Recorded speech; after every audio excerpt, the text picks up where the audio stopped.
为了减排，为了什么东西？中国和美国博弈，倒逼美国不要把它的负担转移到全世界。叶禅都在讲，我说这哪是经济学的？限电有这么大的背后的逻辑吗？背后的什么高明之处吗？我就反问一个问题：如果限电拉闸限电，为了对付美国，为什么我们路灯要关掉？为什么医院会停电？为什么居民怎么样？这不叫瞎扯吗？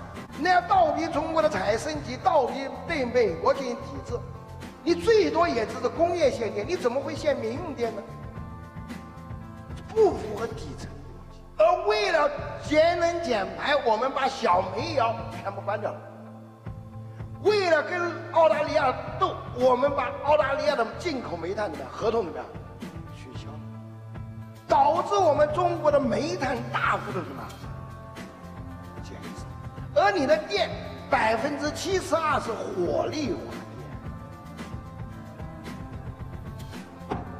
中国的煤炭的高标号又不高，澳大利亚进口煤炭6000大卡，低污染少排放，但是我们要抵制澳大利亚不进口，我们签了15年的合同，508亿吨。其实这样做是结果是啥？傻瓜都知道，聪明的人在新加坡成立一个公司，从澳大利亚买煤，然后赚到什么？巴西，赚到什么？其他地方，讲是其他国家的，还是卖给人家中国。所以限电的原因是，电是计划经济，又不能随便提价。煤炭涨了3倍多，有300多块钱一吨，涨到了1500多的一吨。电力行业只要发电就什么呀？亏损。而它又是国有体制，它的目标又必须保持增值，它怎么办呢？他就装吧，检修。